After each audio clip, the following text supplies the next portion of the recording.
اور قیمتی سے قیمتی پتھر لگا لیں اس کے اوپر، اطلس و دیبا کا کام اس کے اوپر کروائیں، اور اس کے اوپر اعلیٰ سے اعلیٰ سونے اور چاندی اور طلا کا کام کروائیں، لیکن پتھروں سے بنا ہوا سادہ سا گھر بیت اللہ جس کو نسبت میرے رب سے ہے، بھلا کوئی کوٹھی، کوئی محل، کوئی قصر جو ہے وہ اس گھر کی عظمت کو چھو سکتا ہے؟ اس لیے کہ وہ بیت اللہ ہے، تو وہ قوم جتنی بھی سربلند کیوں نہ ہو، اللہ نے اس اونٹنی کو اعزاز یہ دیا تھا ناقۃ اللہ، وہ اللہ کی اونٹنی تھی۔ اچھا، انہوں نے اس کی توہین کی، اس کے پاؤں کاٹ دیے، تو اس اونٹنی کا ایک بچہ تھا، اس نے چیخ ماری، درد سے جب وہ چیخا تو اللہ کا عذاب آ گیا اور یہ عذاب میں مبتلا ہو گئے۔ اللہ اکبر۔ قوم عاد کا جو حال ہوا، قوم سمود کا پھر جو حال ہوا، وہ زمانے نے دیکھا۔ آگے ارشاد فرمایا وَفِرْعَوْنَ ذِی الْأَوْتَادِ، وہ فرعون جو کیلوں والا تھا۔ یہ ذی الاوتاد اس کو کہا گیا، اس کی کئی مفسرین نے وجہ بیان کی ہیں۔ اس کا اتنا بڑا لشکر تھا کہ لشکر میں جہاں پڑاؤ کرنا ہوتا، اس لشکر کے لیے جو خیمے لگائے جاتے، اس خیمے کی تنابیں جن کیلوں کے ساتھ باندھی جاتی، 70 اونٹ ان کیلوں کو اٹھا کے چلتے تھے، اس لیے کہا گیا یہ میخوں والا فرعون ہے۔ یا مفسرین نے کہا دوسری وجہ یہ ہے کہ جو فرعون کی بات نہ مانتا تو اس کو جو ہے وہ لٹا کر کے اس کے ہاتھوں اور اس کے پاؤں کے اندر میخیں ٹھونک دیتا تھا، نام پڑ گیا میخوں والا فرعون۔ تو جس کو اتنا ناز تھا کہ کوئی میری جھوٹی خدائی سے سر کیوں پھیرے، اور اس کو وہ عبرتناک سزا دیتا تھا۔ پھر فرعون وہ نیل کی موجوں میں بے بس تھا اور ہاتھ جوڑ کے کہہ رہا تھا آمنت برب موسیٰ، میں اب موسیٰ کے رب پہ ایمان لاتا ہوں، لیکن پھر اس وقت اس کا ایمان لانا فائدہ بخش نہ ہوا۔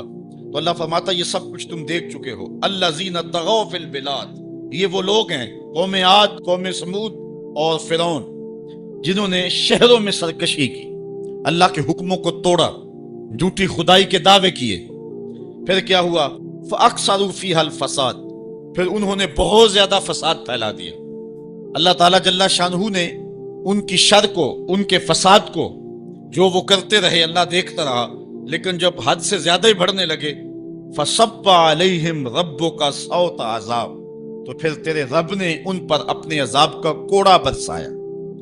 پھر جو ان کا حال ہوا، اللہ اکبر، ان ربک لبالمرصاد، بے شک تمہارے رب کی نظر سے کچھ غائب نہیں ہے، تمہارا رب تمہارے ایک ایک عمل کو، ایک ایک کرتوت کو دیکھ رہا ہے۔ اے قریش مکہ، تم کیا ہو، تمہاری کیا حیثیت ہے؟ عاد و سمود کی بستیاں تمہارے رب نے الٹ کے رکھ دی، تمہارے رب نے فرعون جس کو جھوٹی خدائی کا گھمنڈ تھا، لشکر سمیت نیل کی موجوں میں ڈبو دیا، تو کیا تم باقی رہو گے؟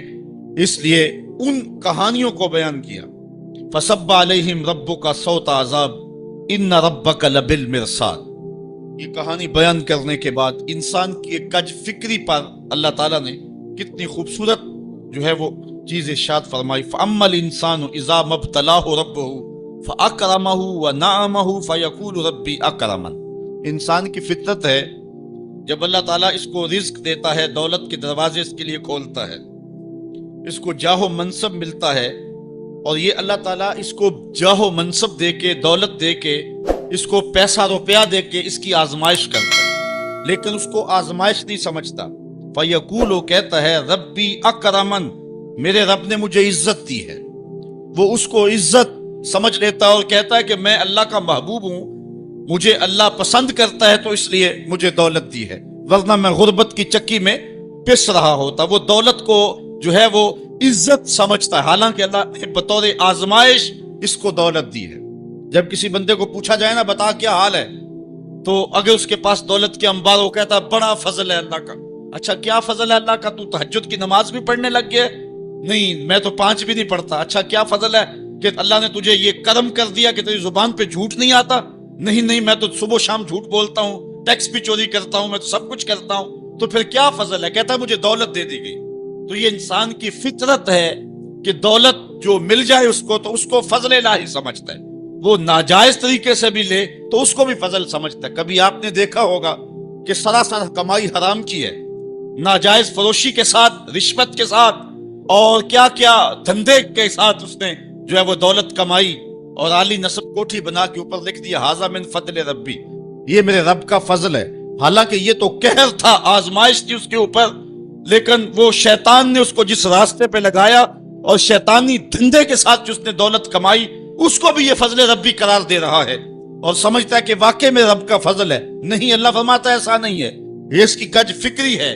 فضل یہ نہیں ہے کہ کسی کو دولت دے دی جائے، فضل یہ ہے کسی کو تہجد کے سجدوں کی توفیق دے دی جائے، فضل یہ ہے کسی کے سینے کے اندر ایمان کا چراغاں کر دیا جائے، فضل یہ ہے کہ کوئی شخص جھوٹ بولنا چاہے بھی ایک غیبی طاقت زبان کو پکڑ لے، میرے بندے تو محمد عربی کا نوکر ہے اور محمد عربی صادق بھی تھا، امین بھی تھا، تو جھوٹ بولنا اچھا لگتا ہے تو وہ جھوٹ بولنا چاہے بھی تو نہ بول سکے۔ یہ ہے رب کا فضل، یہ ہے رب کی کرم نوازی اور یہ ہے رب کے رحم کا انداز۔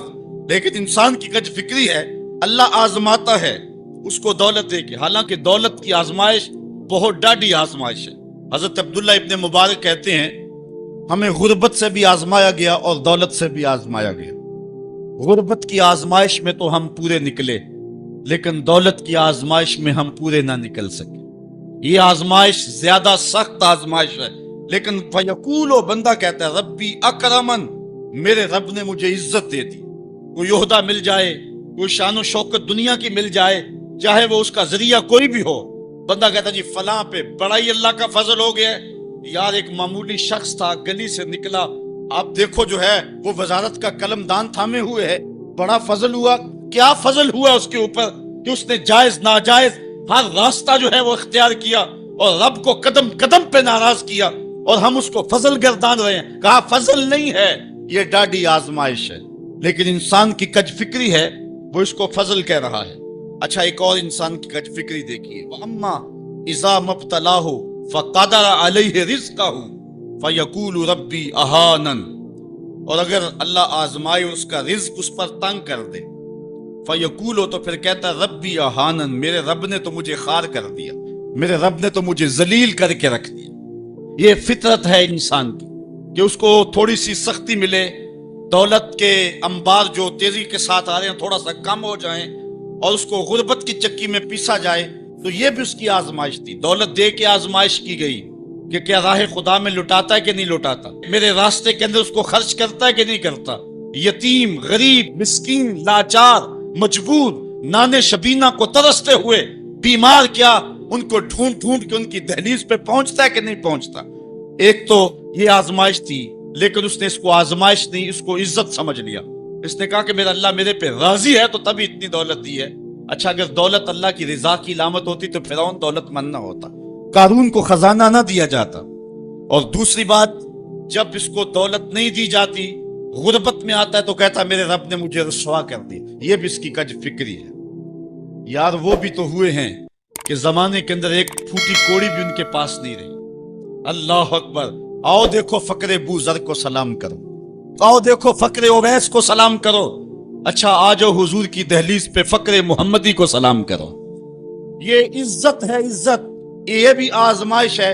اللہ دیکھتا ہے کہ فقر کی آزمائش میں کون پورا نکلتا ہے۔ زبان پر جو ہے وہ ناشکری کے لفظ تو نہیں لاتا، مل جائے اللہ کی طرف سے عطا ہو تو وہ بھی آزمائش ہے کہ اس پہ شکر ادا کرتا ہے کہ نہیں کرتا، اور نہ ملے تو یہ بھی آزمائش ہے کہ اس پہ صبر کرتا ہے یا کہ نہیں کرتا۔ واویلا کر دیا، شور و غل مچا دیا، لٹ گیا، میرے پاس کچھ دیا، اپنی غربت کے اشتہار لگا دیے، ایک ایک شخص کے آگے ہاتھ پھیلاتا پھرتا ہے، اپنی غربت کی عزت کو پامال کر رہا ہے، اس امتحان میں ناکام ہو گیا۔ اب سنو اللہ کیا ارشاد فرماتا ہے، کلا بل لا تکرمون الیتیم، تم کہتے ہو کہ ہمیں دولت نہیں ملی تو رسوا کر دیا گیا، اور دولت مل گئی تو اللہ کا فضل سمجھتے ہو۔ اللہ فرماتا ہے ایسا نہیں ہے۔ اگر تمہیں آزمائش میں ڈالا گیا ہے تو تم اس آزمائش میں کہاں تک پورے نکلے ہو۔ آج تمہارے اوپر جو سختیاں آئی ہیں، آج اللہ تعالیٰ کی اگر ناراضگی ہے تو اس کا یہ سبب نہیں ہے کہ تم کو دولت نہیں دی گئی، بلکہ سبب کیا ہے؟ غور کیجئے، کلا، ایسا ہرگز نہیں۔ جو اس کی فکر تھی کلا سے نفی کر دی گئی، اور اس بات کس چیز کا کیا گیا؟ بل لا تکرمون الیتیم، تم یتیموں کو عزت نہیں دیتے ہو۔ اصل بات یہ ہے جو بات سوچنے کی ہے۔ اب قرآن کا یہاں اسلوب دیکھیے، میں قربان جاؤں قرآن کے اسلوب پہ۔ ایسے ہی نہیں، جب اکرمہ ابو جہل کا بیٹا اسلام کے حصار میں آتا ہے تو قرآن پڑھتا ہے نا تو اشش کر اٹھتا ہے، اور پھر روتا ہے اور کہتا ہے ہاذا کلام و ربی، یہ میرے رب کا کلام ہے۔